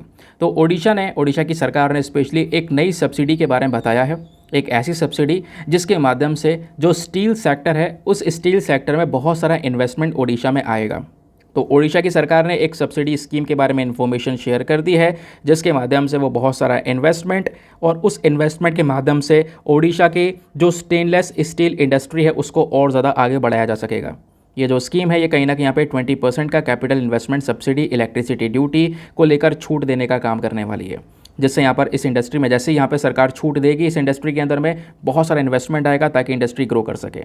और इसके बारे में जो ऑलरेडी अनाउंसमेंट है वो ग्लोबल स्टेनलेस स्टील एक्सपो 2023 जो मुंबई में रिसेंटली किया गया है, उसी दौरान यहाँ पर ये सारी की सारी जो इन्फॉर्मेशन है ओडिशा ने शेयर की है। ओडिशा दोस्तों एक बहुत बड़ा कॉन्ट्रीब्यूशन देता है स्टेनलेस स्टील सेक्टर में। भारत का जो स्टील सेक्टर है उसमें एक बहुत बड़ा कंट्रीब्यूशन ओडिशा की साइड से भी आता है। और केवल स्टील सेक्टर नहीं, ओडिशा में ढेर सारे मिनरल्स भी पाए जाते हैं, मिनरल सेक्टर में भी ओडिशा का योगदान है। ओडिशा आज के समय पर सबसे बड़ा प्रोड्यूसर है आयरन ओर का, बॉक्साइट का। तो अगेन भारत के लिए एक बहुत बड़ा अचीवमेंट यहाँ पर ओडिशा भी है। उसके साथ साथ दोस्तों ये जो राज्य है ना ये बहुत इंपॉर्टेंट प्लेयर है रॉ मटेरियल्स के मामले में भी, चाहे स्टील बात कर लो चाहे एल्यूमिनियम बात कर लो, सभी चीज़ों का भरपूर मात्रा में यहाँ पर उत्पादन किया जाता है। क्यों? अब ये ज़रूरी इसलिए भी क्योंकि भारत में पिछले कुछ समय से जो स्टेनलेस स्टील की डिमांड है वो तेज़ी से बढ़ती हुई नजर आई है। ठीक है, यहाँ पे कह सकते हो आने वाले कुछ सालों में 10% और तेज़ी से हर साल यहाँ पर ये डिमांड इंक्रीज़ हो सकती है, ऐसा यहाँ पर बोला जा रहा है, एक अनुमान लगाया जा रहा है। तो ये आपने डिस्कस किया। कहोगे इसमें कुछ इंपॉर्टेंट था, ये तो हम पढ़ के हटा सकते हैं। नहीं, अभी नहीं छोड़ना है, इंपॉर्टेंट है। यहाँ पर आपने थोड़ा सा स्टील इंडस्ट्री के बारे में दोस्तों पढ़ना है, स्टील इंडस्ट्री की स्थिति क्या है। कहोगे क्यों पढ़ना है? क्योंकि यूपीएससी 3 बार सवाल पूछ चुका है ऑलरेडी, प्रीलिम्स में और 2 बार मेंस में। इस वजह से आपने पढ़ना है। मैं आपको क्वेश्चंस भी दिखाऊंगा, डोंट वरी कि क्वेश्चन कैसे पूछे गए। तो स्टील प्रोडक्शन का जो स्टेटस है भारत में वो कैसा है मैं आपको समझाता हूँ। बात करते हैं पहले प्रोडक्शन की। तो प्रोडक्शन के मामले में भारत आज के समय पर दुनिया का सेकेंड लार्जेस्ट प्रोड्यूसर है कच्चे स्टील का। क्रूड स्टील, कच्चा स्टील, यहाँ पर फिनिश्ड स्टील नहीं है, ये बिल्कुल कच्चा है, कच्चा रॉ मटेरियल के फॉर्म में आप इसको देख सकते हो। तो इंडिया सेकेंड लार्जेस्ट प्रोड्यूसर है क्रूड स्टील का। हम लोगों ने 2021-22 में 120 मिलियन टन्स के आसपास इस क्रूड स्टील को प्रोड्यूस किया था। ये बात हो गई प्रोडक्शन की। फिर बात आती है यहाँ पर रिजर्व्स की, भंडारों की। अगर हम लोग बात करते हैं तो लगभग 80% से ज़्यादा हमारे देश का जो पूरा स्टील का भंडार है, जो रिजर्व्स हैं, वो यहाँ पर ओडिशा में, झारखंड में, वेस्ट बंगाल, छत्तीसगढ़ में आपको देखने को मिलेगा। और इनके अलावा आंध्र प्रदेश का नदन रीजन को हम नहीं भूल सकते, वो भी रीजन है जहाँ पर ये जो स्टील रिजर्व्स हैं वो सबसे ज़्यादा देखने को मिलते हैं। इसमें ओडिशा टॉप पर आता है। अब दोस्तों भारत के अंदर में आपको पता होगा कुछ इंपॉर्टेंट स्टील प्रोड्यूसिंग सेंटर्स हैं। वो स्टील प्रोड्यूसिंग सेंटर्स कौन कौन से हैं? सबसे पहले छत्तीसगढ़ के अंदर भिलाई एक इंपॉर्टेंट सेंटर है, वेस्ट बंगाल में दुर्गापुर, उसके बाद वेस्ट बंगाल का बर्नपुर, झारखंड का जमशेदपुर, ओडिशा का रौरकेला, झारखंड का बोकारो। ये कुछ इंपॉर्टेंट स्टील प्रोड्यूसिंग सेंटर्स हैं हमारे देश के। तो प्रोडक्शन के मामले तो मैं आपको बता दिया। अब बात करते हैं कंजम्पशन के मामले में कि भारत कितना कंजम्पशन करता है, कितना यूज़ करता है। तो इंडिया जो है वो सेकेंड लार्जेस्ट कंज्यूमर भी है फिनिश्ड स्टील का। प्रोडक्शन के मामले में मैंने आपको जो डेटा बताया था वो कच्चे स्टील, क्रूड स्टील का बताया था। अभी कंजम्पशन के मामले में बात कर रहे हैं तो इंडिया सेकंड लार्जेस्ट कंज्यूमर है, जहां पे हम फिनिश स्टील का यूज़ करते हैं। 2021 में 106.23 मेट्रिक टन के आसपास हम लोगों ने स्टील का यूज़ किया था। तो हम सेकंड लार्जेस्ट हैं। हमसे पहले कौन आता है? सब नंबर 1 पर जो सबसे बड़ा कंज्यूमर है वो है यहाँ पर चाइना। चाइना सबसे बड़ा स्टील का कंज्यूमर माना जाता है। ये डेटा खुद वर्ल्ड स्टील एसोसिएशन ने हमें प्रोवाइड करवाया है। दोस्तों पता है स्टील इंडस्ट्री में एक बहुत बड़ी दिक्कत है। जब स्टील को बनाया जाता है ना, उसका प्रोडक्शन किया जाता है, तो बनाते वक्त इसमें से बहुत सारे पोल्यूटेंट्स निकलते हैं, बहुत सारा पोल्यूशन, बहुत सारे यहाँ पे कह सकते हो कि जो प्रदूषण है वो यहाँ पर देखने को मिलता है। अब जो प्रदूषण होता है उसमें क्या क्या चीज़ें निकलती हैं? Carbon monoxide, carbon dioxide, oxide of sulphur, oxides of nitrogen भी आपको यहाँ पर देखने को मिलेगा, PM 2.5, उसके बाद waste water, hazardous waste, solid waste. ये सारी चीज़ें यहाँ पर स्टील इंडस्ट्री से निकलती हुई नजर आती हैं। क्योंकि इतना भी डिस्कस कर रहे हैं, इतना भी याद रखना है। बिल्कुल, यूपीएससी ने 2014 में एक प्रश्न पूछा। क्वेश्चन क्या था दोस्तों, ये देखना। क्वेश्चन ये है कि which of the following are some important pollutants released by steel industry in India. कौन कौन से इंपॉर्टेंट पोल्यूटेंट्स हैं जो स्टील इंडस्ट्री रिलीज करती है। यहाँ पे आपको नीचे ऑप्शन भी दिए गए हैं, oxide of sulphur, oxide of nitrogen, carbon monoxide और कार्बन डाइऑक्साइड। बताओ इन चारों में से कौन से पोल्यूटेंट स्टील इंडस्ट्री से निकलते हैं। सही उत्तर इसका क्या होना चाहिए। नीचे आपको ऑप्शन दिए गए हैं। अब यहाँ पर आपको पता है कि भाई हमने चारों पढ़ रखे हैं, चारों चीज़ें निकलती हैं, इसके अलावा कुछ और PM 2.5 और बाकी सारी चीज़ें भी निकलती हैं। ठीक है, तो इसका जो सही उत्तर हो गया ऑप्शन नंबर 4, 1, 2 एंड 3 एंड 4, यानी चारों ही चीज़ें, चारों एज अ पोल्यूटेंट यहाँ पर दिखाई पड़ते हैं। इन चारों के अलावा waste water, hazardous waste, solid waste, PM 2.5, ये सारी चीज़ें भी यहाँ पर रिलीज होती हुई नजर आती हैं। क्लियर। चलो आते हैं नेक्स्ट आर्टिकल पर। नाउ दोस्तों अगला आर्टिकल वेरी वेरी इंपॉर्टेंट और आज का मेंस का क्वेश्चन इसी आर्टिकल के ऊपर बेस्ड है। पॉसिबिलिटी है कि इस टॉपिक को लेकर भी जो सवाल है वो डायरेक्टली आपसे पूछा जा सकता है। तो यहाँ पर आप फोटो में जिन महिला को देख रहे हो, नाम है इनका वनथी श्रीनिवासन।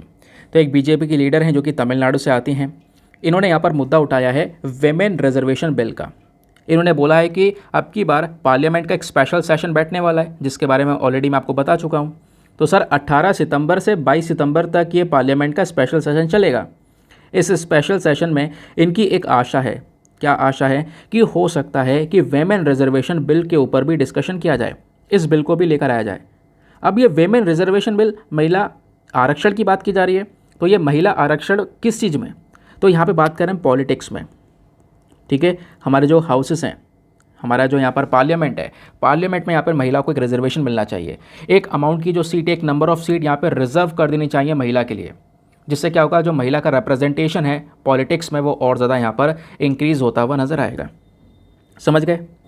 तो इसको लेकर यहाँ पर ये जो राइटर हैं इन्होंने मेंशन कर रखा है कि PM मोदी ने एक स्पेशल फोकस दिया है हमेशा से वेमेन रिप्रेजेंटेशन को इन द पॉलिटिक्स, और कहीं ना कहीं पॉसिबिलिटी है कि अब की बार थोड़ा सुनवाई हो इस वेमेन रिजर्वेशन बिल की, क्योंकि पहले कई बार कोशिशें की गई हैं वेमेन रिजर्वेशन बिल को लाकर, लेकिन क्या हुआ, सब लोगों ने नज़रअंदाज कर दिया, इतना कोई ज़्यादा इसके ऊपर स्पेशल फोकस नहीं किया।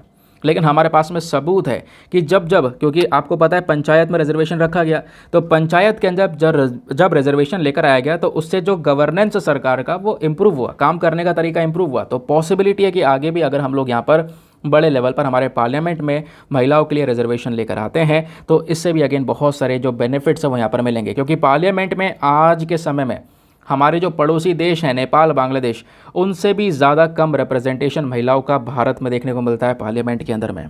तो इसमें कहीं ना कहीं सुधार की आवश्यकता है, वो यहाँ पर राइटर ने मेंशन कर रखी है। अब क्या क्या चीज़ें हैं वो समझते हैं। मेंस का क्वेश्चन आज का आपको यहीं पर मिलने वाला है, ध्यान से चीज़ों को सुनते हुए चलना। दोस्तों ये मुद्दा बार बार उठ रहा है, हाल ही में भी मुद्दा ये न्यूज़ में आया था। न्यूज़ में इसलिए आया क्योंकि 10 पॉलिटिकल पार्टीज़ ने प्रोटेस्ट किया जंतर मंतर पर और मांग की कि भैया वेमेन रिजर्वेशन बिल लंबे समय से पेंडिंग पड़ा हुआ है, इसके ऊपर सुनवाई कर दो। ठीक है, वेमेन रिजर्वेशन बिल को हम लोग कब से देख रहे हैं, जब से इंडिया नेशनल मूवमेंट स्टार्ट हुआ है, तब से यहाँ पर इसका जो डिस्कशन है वो लगातार किए जा रहे हैं। अब दोस्तों यहाँ पर ये जो बिल है इसको बार बार फोकस में तो लेकर आया जाता है, इसके ऊपर डिबेट्स छिड़ी जाती हैं, लेकिन हर बार इसको रिजेक्ट कर दिया जाता है बोलकर कि यार कोई ज़रूरत नहीं है इसके ऊपर कोई डिस्कशन करने की। हर बार इसको रिजेक्ट कर देते हैं और बोला जाता है देखो इंडिया एक डेमोक्रेसी है और डेमोक्रेसी में सभी ग्रुप्स का रिप्रेजेंटेशन होना थोड़ा सा ज़्यादा ज़रूरी है, और इसी चीज़ को देखते हुए वेमेन रिजर्वेशन बिल भी ज़रूरी है, लेकिन हम लोग इसके ऊपर प्रॉपरली देख नहीं रहे हैं। और इसी के कॉन्सिक्वेंसेस के बेसिस पर जो वेमेन रिजर्वेशन है वो आज के समय पर अलग अलग डिबेट्स में एक मेन टॉपिक बन चुका है, लेकिन केवल टॉपिक बन के रह गया, उसके ऊपर कोई कदम नहीं उठाया जा रहा है। लेकिन दोस्तों ऐसा नहीं है कि यहाँ पर बिल्कुल रिजर्वेशन नहीं है। जो हमारी लोकल बॉडीज़ होती हैं, लोकल बॉडीज़ में रिजर्वेशन रखा गया महिलाओं के लिए।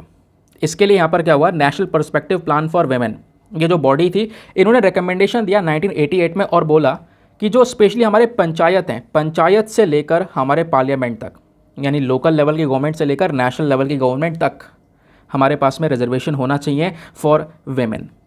ये रिकमेंडेशन यहाँ पर इस पर्टिकुलर बॉडी का था, और इस रिकमेंडेशन ने यहाँ पर क्या किया, 73rd और 74th अमेंडमेंट लाने की कोशिश की और ये अमेंडमेंट आया। तो 73rd और 74th 73वां और 74वां संशोधन किया गया संविधान में, और ये संशोधन करने के बाद में हमारे जितने भी स्टेट गवर्नमेंट्स हैं, यानी जितने भी राज्य सरकार हैं, इनसे बोल दिया गया कि भैया आप पंचायत राज में जो पंचायती राज इंस्टीट्यूशंस होते हैं उनमें 1/3 जो सीट है वो महिलाओं के लिए छोड़ दोगे, 1/3 सीट महिलाओं के लिए रिजर्व कर दी जाएंगी। और इसी प्रकार से यहाँ पर कह सकते हो पंचायती राज इंस्टीट्यूशंस में जो 1/3 ऑफिसेज ऑफ द चेयरपर्सन है वो भी यहाँ पर कह सकते हो महिलाओं के लिए छोड़ा गया। अर्बन लोकल बॉडीज़ में भी यहाँ पर इनको रिजर्वेशन दिया गया, और इन सीट के साथ साथ यानी इन सीट के अलावा 1/3 जो सीट्स है वो रिजर्व करी गई शेड्यूल कास्ट और शेड्यूल ट्राइब के वेमेन के लिए, ठीक है। और कई सारे राज्यों ने इसको इम्प्लीमेंट किया। फॉर एग्जाम्पल महाराष्ट्र, आंध्र प्रदेश, बिहार, छत्तीसगढ़, झारखंड, केरला, यहाँ पर ऑलरेडी ये कुछ लीगल प्रोविजंस, कुछ लीगल कानून लेकर आ चुके हैं जो कि इंश्योर करते हैं कि लोकल बॉडीज़ में कम से कम यहाँ पर 50% रिजर्वेशन हो, स्पेशली वेमेन के लिए, महिलाओं के लिए, समझ गए। तो लोकल बॉडीज़ के लिए यहाँ पर 73वां और 74वां संशोधन किया गया, लेकिन अभी भी जैसा हमने होना चाहिए था, जिस तरीके से नेशनल लेवल पर भी यहाँ पर रिजर्वेशन होना चाहिए था, वैसा यहाँ पे हो नहीं पाया। अब ये विमेन रिजर्वेशन बिल की मांग क्या है? जब इनको रिजर्वेशन मिल गया लोकल बॉडीज़ में, तो अब मांग क्या है वो समझते हैं। मांग यहाँ पर यह है कि विमेन रिजर्वेशन बिल ये चाहता है कि हमारे पार्लियामेंट में, स्पेशली लोकसभा में, और जो हमारी राज्य सरकार की विधानसभा होती है, स्टेट लेजिस्लेटिव असेंबली, तो लोकसभा और साथ ही साथ में यहाँ पर स्टेट लेजिस्लेटिव असेंबली, विधानसभा, इन असेंबलीज़ में लगभग 33% जो सीट्स है वो महिलाओं के लिए रिजर्व होनी चाहिए। 33% सीट महिलाओं के लिए छोड़ दो, बाकी सीट्स में आप यहाँ पर जो मेल हैं उनको रख सकते हो। ये मांग है विमेन रिजर्वेशन बिल की, और इस बिल को सबसे पहली बार इंट्रोड्यूस किया गया था लोकसभा में 81st अमेंडमेंट बिल के तौर पर सितंबर 1996 में। अब आप कहोगे अमेंडमेंट बिल के तौर पर रख दिया गया था, हाँ इंट्रोड्यूस कर दिया गया था, लेकिन रिजेक्ट हो गया। क्यों? क्योंकि यहाँ पर अप्रूवल नहीं मिला। फिर उसके बाद में 1996 के अलावा उसके बाद 2 साल बाद फिर 1998 में फिर इस बिल को री इंट्रोड्यूस किया गया, 1999 में फिर इंट्रोड्यूस किया गया, 2002, 2003, 2007 बार बार कोशिश की गई इस बिल को लाने की, लेकिन हमेशा यहाँ पर ये जो बिल है ये फेल हो गया, इसको मेजॉरिटी ऑफ वोट्स मिले ही नहीं। अब हम ये डिस्कस करेंगे कि आखिरकार हमारे पार्लियामेंट में क्या सिनेरियो है महिलाओं का। तो दोस्तों यहाँ पे बोला जाता है कि केवल और केवल, जब हम लोग बात करते हैं भारत के पार्लियामेंट की, तो केवल और केवल 14% जो मेंबर्स हैं हमारे इंडियन पार्लियामेंट में वो वेमेन हैं, वो महिलाएं हैं। केवल 14% कॉन्ट्रीब्यूशन, आपको कॉन्ट्रीब्यूशन नहीं कह सकते, केवल 14% आपको महिलाएं देखने को मिलेंगी इंडियन पार्लियामेंट में। जबकि अगर आप दूसरे कंट्रीज़ देखोगे, जैसे कि फॉर एग्जांपल नेपाल, पाकिस्तान, श्रीलंका, बांग्लादेश, यहाँ सभी जगह पर थोड़ा सा ज़्यादा ये रेशियो देखने को मिलेगा, वेमेन का थोड़ा ज़्यादा यहाँ पर इनको जो पावर्स हैं वो दी गई हैं, जगह दी गई है। जबकि इंडिया में यहाँ पर ये जगह थोड़ी सी कम है इन देशों के कंपैरिजन में। अब क्वेश्चन यहाँ पर यह है कि अब ये बिल आया है तो काफ़ी सारे लोग इसके फेवर में चले गए कि भैया बिल्कुल ये बिल पास होना चाहिए, इसके सपोर्ट में काफ़ी लोग आ गए। जैसे कि सबसे पहली चीज़, इससे क्या होगा, जो पैट्रियार्कल वाली सोच है कि भाई जो पुरुष है वही हमेशा सारी चीज़ें चलाएगा, पुरुष ही पॉलिटिक्स में आ सकता है, पुरुष सबसे अव्वल है, विमेन हमेशा मेल के नीचे आती है, ऐसा जो सोच है ना, इसको यहाँ पे ख़त्म करना है। तो उसके लिए यहाँ पर इस विमेन रिजर्वेशन को आगे लेकर आना होगा। दूसरा, यहाँ पर कई सारे जो लीडर्स हैं ना, उनकी आशाएँ हैं नेशनल मूवमेंट को लेकर, ठीक है। उन सब चीज़ों के बावजूद भी आप देख पाओगे जो वेमेन है आज के समय पर पार्लियामेंट में अंडर रिप्रेजेंटेड है। कई बार कोशिश की गई कि वेमेन का जो संख्या है उसको बढ़ाया जा सके, बट फिर भी आज के समय पर वो कम है। और हमारे पास में एविडेंस है, हमारे पास में सबूत है कि वेमेन अगर पंचायत में काम करी है उन्होंने और एक बहुत बढ़िया लीडर की तरह काम किया है, तो ऑब्वियस सी बात है कि आगे अगर उनको 33% के आसपास रिजर्वेशन लोकसभा और स्टेट असेंबली में मिलता है, तो कहीं ना कहीं वहाँ पर भी इनका कॉन्ट्रीब्यूशन बहुत बड़ा होगा। जैसे यहाँ पर अगर आप देख पाओगे, पंचायत लीडर के तौर पर महिलाओं ने काफ़ी सारे काम किए हैं। जैसे यहाँ पर बोला जा रहा है कि मेन से ज़्यादा वो अवेलेबल थी। दूसरा, यहाँ पर जो शराब वगैरह इसके ऊपर बढ़िया कंट्रोल किया गया है, पीने का पानी सभी लोगों को पहुँचाया गया है। दूसरी, जो वेमेन है उनकी बातें अच्छे से समझी हैं, ठीक है। करप्शन को यहाँ पे कम करने के ऊपर मेन फोकस किया है। न्यूट्रिशन के ऊपर स्पेशल फोकस यहाँ पर महिलाओं ने किया है। तो पंचायत के लेवल पर सही से यहाँ पर ये पार्टनरशिप या लीडरशिप को अपनाया गया है, तो आगे भी यहाँ पर इनको चांस मिलना चाहिए। ये बात यहाँ पर इस विमेन रिजर्वेशन बिल की है ना। अब आते हैं आज के मेंस के क्वेश्चन के ऊपर, देखते हैं यहाँ पर आपने कितना अच्छा आंसर लिख के दे सकते हो, ठीक है। क्वेश्चन क्या है, what is women reservation bill? आराम से बता सकते हो, ये मैं आपको बता चुका हूँ। विमेन रिजर्वेशन बिल यानी महिला आरक्षण विधेयक क्या है बताना है। दूसरा, explain the needs of reservation for women in politics, यानी कि हमारी राजनीति के अंदर में जो वेमेन का ये रिजर्वेशन है, जो ये आरक्षण है, इसकी ज़रूरत क्या है, वो ज़रूरत आपने समझाना है। उसके लिए आपके पास में कुछ पर्टिकुलर डेटा होना चाहिए जो ऑलरेडी मैं वीडियो में एक्सप्लेन कर चुका हूँ। एक बार हिंदी में रीड कर देता हूँ। महिला आरक्षण विधेयक क्या है, राजनीति में महिलाओं के लिए आरक्षण की आवश्यकता बताएं। 250 शब्दों का आंसर लिखना है, और आंसर लिखने के बाद में कहाँ पे सबमिट करना है, टेलीग्राम पर जाना, वहाँ पे जाके सर्च बॉक्स में लिखना Deepak Yadav education mains group, full form लिखना। मेरा टेलीग्राम चैनल मिलेगा जहाँ पर 70,000, स्पेशली बोलूँ तो 77,000 से ज़्यादा लोग जुड़ चुके हैं। आप भी जुड़कर अपने आंसर्स को लिखकर सबमिट कर सकते हो। अपने आंसर को लिखकर जब आप सबमिट करोगे तो साथ ही साथ में एक छोटा सा काम और करना है, एटलीस्ट सभी लोगों को 2-2 आंसर्स रिव्यू करने हैं। जब आप सभी लोग 2-2 आंसर्स को रिव्यू करोगे, बहुत सारे फ़ायदे होंगे आपको भी और सामने वाले को भी। आपको कुछ इंपॉर्टेंट पॉइंट्स मिलेंगे जो आप अपने नोट्स में इंक्लूड कर सकते हो। सामने वाले के आंसर में अगर कोई मिस्टेक होती है तो आप उनको बता सकते हो कि यहाँ पर इंप्रूवमेंट की आवश्यकता है। चलो आते हैं नेक्स्ट आर्टिकल पर। जो अगला आर्टिकल है यहाँ पर बात की जा रही है Supreme Court information click away as it joins National judicial data Grid. दोस्तों बहुत इंपॉर्टेंट टॉपिक है। नेशनल जुडिशियल डेटा ग्रिड एक बहुत इंपॉर्टेंट कॉन्सेप्ट होने वाला है जो कि आपको बहुत सारी जगह पर स्पेशली आपके मेंस आंसर राइटिंग में भी हेल्प कर सकता है। तो सुप्रीम कोर्ट ने कल के दिन यहाँ पर एक अनाउंसमेंट किया है। क्या अनाउंसमेंट किया है? जो हमारे चीफ जस्टिस ऑफ इंडिया हैं DY चंद्रचूड़ जी, इन्होंने बोला है कि अब अगर आपको केसेस का पता लगाना है, आप नॉर्मल व्यक्ति, आप, मैं, हम जितने कॉमन मैन हैं, ठीक है, हम सबको अगर रियल टाइम डेटा चाहिए कि कितने केस कोर्ट में फाइल हो चुके हैं और कितने केस कोर्ट ने निपटा दिए हैं, वो सारा रियल टाइम डेटा आपको मिल सकता है। जस्ट आप जाकर गूगल करके वो डेटा ले सकते हो। वो डेटा सब कहाँ पे रखा जाएगा? वो data national judicial data grid में रखा जाएगा। ठीक है, तो CJI of India DY Chandrachud ji ने अनाउंसमेंट किया कि भैया सुप्रीम कोर्ट अभी यहाँ पर नेशनल जुडिशियल डेटा ग्रिड को सपोर्ट कर रहा है। अब दोस्तों ये NJDG है क्या? ये नेशनल जुडिशियल डेटा ग्रिड एक पोर्टल होगा, एक वेबसाइट होगी जिसको आप ओपन कर सकते हो। और ये वेबसाइट जो है एक नेशनल रेपोजिटरी है। रेपोजिटरी मतलब इसमें बहुत सारा डेटा इकट्ठा होगा। वो डेटा किस चीज़ को लेकर होगा? केसेस को लेकर। भाई कितने केसेस पेंडिंग पड़े हुए हैं, अधूरे हैं कोर्ट के, कितने केसेस कोर्ट ने निपटा दिए हैं, पूरे देश भर का डेटा, रियल टाइम डेटा, वो सब कुछ यहाँ पर इस पोर्टल पर अवेलेबल होगा। क्लियर हो गया? अब दोस्तों यहाँ पर क्या होगा, बाकी सारे जो रियल अपडेट्स होते रहेंगे उसको भी यहाँ पर लगातार अपडेट करते हुए चलेंगे इस पोर्टल के ऊपर। में ये बोला गया है कोई अगर इस डेटा का यूज़ करना चाहता है रिसर्च वर्क के लिए, किसी और चीज़ के लिए, तो यहाँ पर वो आराम से, आप कॉमन मैन, इस डेटा का यूज़ कर सकता है। जितनी भी इंफॉर्मेशन इस ग्रिड में अवेलेबल होगी, इस पोर्टल पर अवेलेबल होगी, उस इंफॉर्मेशन के अंदर में क्या क्या होगा कि भाई आज के समय के सिविल और क्रिमिनल केसेस कितने पेंडिंग पड़े हैं, कितने फाइल करे गए, कितने केसेस को निपटा दिया गया पिछले महीने का डेटा भी होगा। नंबर ऑफ़ केसेस, हमारे 3 जज की जो बेंच होती है उनके लिए कितने नंबर ऑफ़ केसेस पेंडिंग पड़े हैं, 5 जज की बेंच के लिए कितने केसेस पेंडिंग पड़े हैं और 9 जज की बेंच के लिए कितने केसेस पेंडिंग पड़े हैं। सारा डेटा इस ग्रिड में मिलेगा। अब केसेस पेंडिंग को लेकर ही यहाँ पर द हिंदू ने एक पर्टिकुलर डेटा दे दिया। इसको कट करके लिख सकते हो अपने पास में, कहीं पर छोटा सा नोट बनाकर लिख सकते हो। इंपॉर्टेंट है, कहीं पर भी अगर आपने कोट करना हो, चाहे आपका एसए हो, ठीक है, या कोई क्राइम के ऊपर मुद्दा हो, या आपका मेंस क्वेश्चन हो, आप कहीं पर भी डेटा कोट कर सकते हो।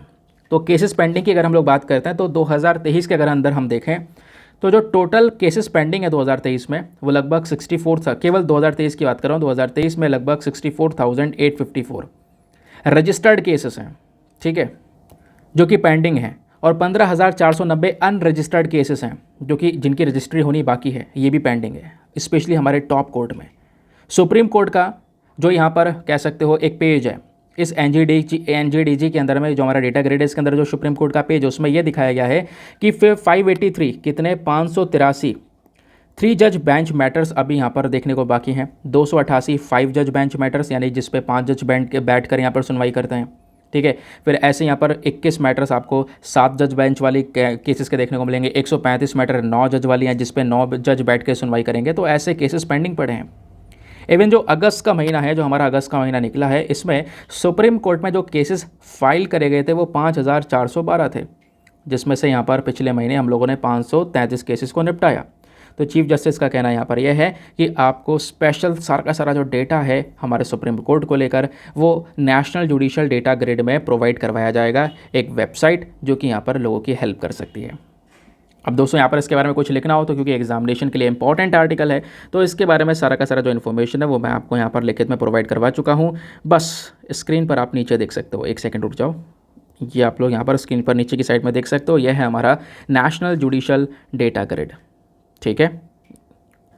तो दोस्तों नेशनल जुडिशियल डेटा ग्रिड हमारा एक ऐसा डेटाबेस होगा जिसमें सारा डेटा होगा किस चीज़ को लेकर, जो हमारे देश में 18,735 18,735 district subordinate courts, high courts, जितने भी कोर्ट्स हैं उन सब का जो यहाँ पर जजमेंट है, ऑर्डर है, केस डिटेल्स है, वो सारी चीज़ें यहाँ पर इसी डेटाबेस के अंदर में प्रेजेंट होंगी।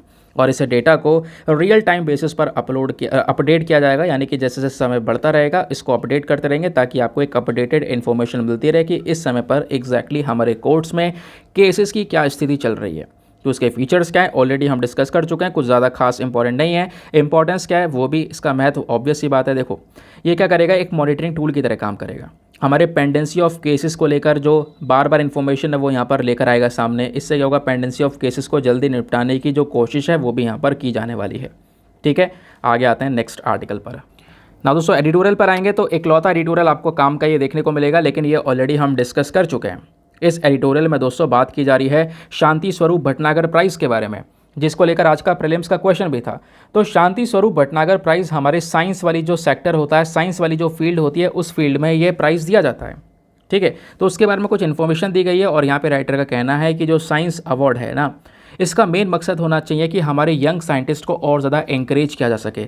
साइंस अवार्ड को और ज़्यादा अट्रैक्टिव बनाने की हमें ज़रूरत है, ताकि यहाँ पर जो बहुत सारे जो हमारे यूथ हैं वो कहीं ना कहीं साइंस की तरफ आगे बढ़ें, इन अवार्ड्स के प्रति यहाँ पर आगे बढ़ते हुए नजर आएँ। ठीक है, तो दोस्तों पहले मैं आपको थोड़ा सा किन के बारे में बताता हूँ। मैं आपको डॉक्टर शांति स्वरूप भटनागर जी के बारे में बताता हूँ। डॉक्टर शांति स्वरूप भटनागर जी एक ऐसे पर्सन है जो कि कहीं ना कहीं CSIR के फाउंडर डायरेक्टर जनरल हैं। CSIR क्या है, council of scientific and industrial research, जिसका मेन काम है रिसर्च को लेकर काम करना। तो CSIR के मेन फाउंडर डायरेक्टर हैं कौन, हमारे शांति स्वरूप भटनागर जी। अभी फ़िलहाल ये इस दुनिया में नहीं है, इन्हीं के नाम के ऊपर ये अवार्ड दिया जाता है। क्यों? क्योंकि इनका जो कंट्रीब्यूशन था, जो योगदान था साइंस की इंडस्ट्री में, वो बहुत ज़्यादा था। दोस्तों बोला यह जाता है कि देश की आज़ादी के बाद में अगर साइंस एंड टेक इंडस्ट्री इस लेवल पर पहुंच पाई है तो कहीं ना कहीं इसमें एक योगदान यहाँ पे शांति स्वरूप भटनागर जी का भी है। और प्लस सरकार के अंदर में अलग अलग मंत्रालयों में अलग अलग इंपॉर्टेंट पोजीशंस इन्होंने होल्ड की थी। फॉर एग्जांपल जो हमारा यूनिवर्सिटी ग्रांट कमीशन, इसके पहले चेयरपर्सन यही थे। ठीक है, इनको ऑर्डर ऑफ ब्रिटिश एम्पायर से अवार्ड से सम्मानित किया गया। इनको पद्म विभूषण अवार्ड दिया गया 1954 में, स्पेशली हमारे प्रेसिडेंट ऑफ इंडिया के थ्रू।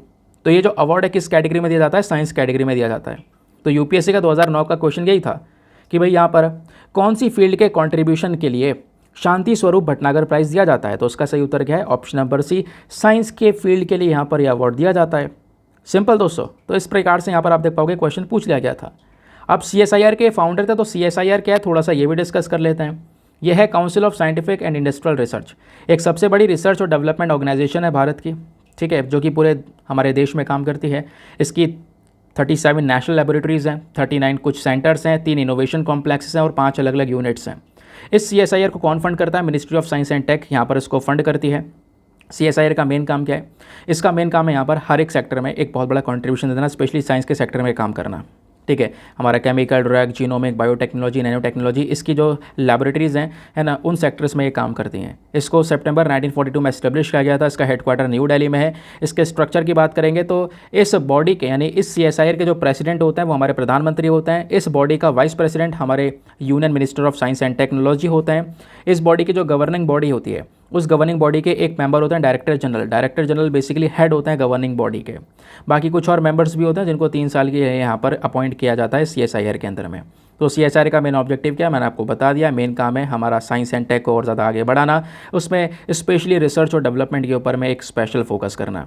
और यहाँ पे दोस्तों CSIR कई सारे अवार्ड से एसोसिएटेड है, कई सारे अवार्ड्स देने का काम करता है। For example Shanti Swarup Bhatnagar price, ये भी यहाँ पर CSIR के जो फाउंडर हैं इनके नाम पर दिया जाता है। इस प्राइज़ को 1957 में देना शुरू किया गया था। साइंस की फील्ड में सबसे ज़्यादा जाना माना वाला प्राइज़ आपको ये देखने को मिलेगा। बाकी डॉक्टर शांति स्वरूप भटनागर जी कौन थे, इनके बारे में मैंने आपको ऑलरेडी बताया। इसके अलावा आपने कुछ यहाँ पे एडिटोरियल में नहीं पढ़ना है, कुछ खास ऐसी इंपॉर्टेंट इन्फॉर्मेशन नहीं है यहाँ पर। जैसा आप एक एडिटोरियल देखोगे तो स्पेशली पोल्यूशन के ऊपर ही फोकस किया गया है कि भैया 2030 तक हम लोगों का जो ग्लोबल एनर्जी टारगेट है वो यहाँ पर गड़बड़ा रहा है। देखो राइटर का मैं आपको टू द पॉइंट एक मुद्दा बताता हूँ, इनका कहना क्या है। इनका कहना यह है कि भाई बड़े बड़े इवेंट हुए है ना, कॉन्फ्रेंस ऑफ पार्टीज़ की मीटिंग हुई। अब कॉन्फ्रेंस ऑफ पार्टी की 27 की मीटिंग पिछले साल हुई थी और अभी COP 28 का भी कॉन्फ्रेंस होने वाला है। 28 वाला जो कॉन्फ्रेंस होगा वो नवंबर से दिसंबर तक शुरू होगा, मतलब नवंबर दिसंबर में चलेगा। और अब की बार का कॉन्फ्रेंस ये एग्जैक्टली दुबई में होने वाला है। ठीक है, ये कॉन्फ्रेंस ऑफ पार्टी की 28वीं वाली मीटिंग दुबई में होगी।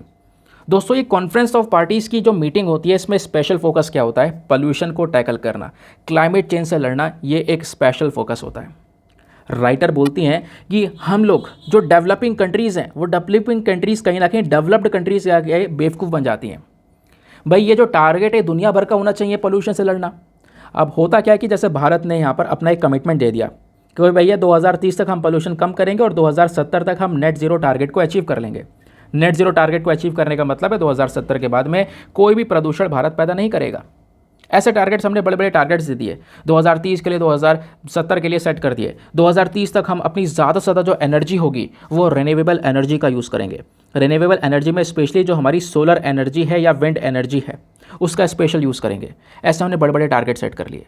लेकिन अगर आप डेवलप्ड कंट्रीज़ को देखोगे, दूसरी तरफ भारत ने अपना टारगेट बड़ा सेट किया 2030 के लिए, लेकिन यूएस ने और यूरोपियन यूनियन ने जो अपना टारगेट सेट किया उसको देख के लग रहा है कि बेवकूफ़ बना दिया।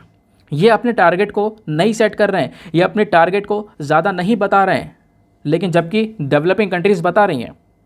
तो जो डेवलपिंग कंट्रीज़ हैं, अब की बार कॉन्फ्रेंस ऑफ पार्टीज़ 28 के अंदर में वो स्पेशल फोकस ये करें कि अगर ये ऊपर वाले देश यानी कि यूरोपियन यूनियन और अमेरिका अगर अपना एब्सोल्यूट टारगेट सेट नहीं करेंगे कि भैया हम इतना काम करेंगे, तब तक हम भी अपना टारगेट सेट नहीं करेंगे, क्योंकि इन लोगों ने शुरू से ही ये किया है। ठीक है, इन लोगों ने यहाँ पर शुरू से ही ये करते हुए नजर आए हैं। यूएस प्रेसिडेंट जो बाइडन ने कोई भी बड़े बड़े प्रॉमिस नहीं करे क्लाइमेट चेंज से लड़ने के लिए। इंडिया ने बहुत बड़े बड़े प्रॉमिस किए हैं, दूसरे कंट्रीज़ ने बहुत बड़े प्रॉमिस करे हैं। यूरोपियन यूनियन ने भी अभी तक कोई ऐसा बड़ा प्रॉमिस नहीं किया है कि भाई हम 2030 तक ये कर लेंगे। लेकिन यहाँ पर ये बाकी कंट्रीज़ जो हैं, ये डेवलपिंग कंट्रीज़ बहुत बड़े बड़े प्रॉमिस ऑलरेडी कर चुकी हैं और इनके पास में इतना सपोर्ट नहीं कि वो आगे बढ़ सके, जबकि जो डेवलप्ड कंट्रीज़ इनके पास में सपोर्ट भी आगे बढ़ने के लिए। तो इसके ऊपर ध्यान रख के अब की बार हम लोगों को कोई ना कोई जो अपना अनाउंसमेंट करोगे तो इस चीज़ को ध्यान में रख के अनाउंसमेंट करना होगा कि अगर नॉर्थ जो पूरा वर्ल्ड है यानी यूरोपियन यूनियन और साथ ही साथ में अमेरिका, अगर ये यहाँ पर अपना कमिटमेंट सेट करेंगे तब हम अपना कमिटमेंट सेट करेंगे, वरना हम बेवकूफ़ नहीं हैं कि हम भी यहाँ पे अपना कमिटमेंट सेट करें और ये पोल्यूशन करते रहें, हम अपना पोल्यूशन रोकें। समझ गए? तो ये बेसिकली यहाँ पर एक प्रॉपर स्टेप उठाने की ज़रूरत है, जिसको लेकर यहाँ पे राइटर ने एक मेजर फोकस दिया है। कुछ ऐसा रेलिवेंट यार इन्फॉर्मेशन नहीं है, होता तो मैं पक्का आपके साथ में डिटेल से डिस्कस करता, नोट्स प्रोवाइड करवाता। खैर इतना यहाँ पर आप इसको देख सकते हो। नाउ अब आते हैं हम लोग अपने प्रीलिम्स वाले क्वेश्चन पर। तो ऑलरेडी इसका आंसर तो मैं आपको बता ही चुका हूँ कि भैया यहाँ पर कौन से फील्ड के कंट्रीब्यूशन के लिए शांति स्वरूप भटनागर प्राइज़ दिया जाता है। तो सही उत्तर क्या है? ऑप्शन नंबर सी, साइंस के फील्ड के लिए। हम मिलते हैं आपसे अगले वीडियो में। आज के लिए bye bye, have a nice day, thank you and जय हिंद।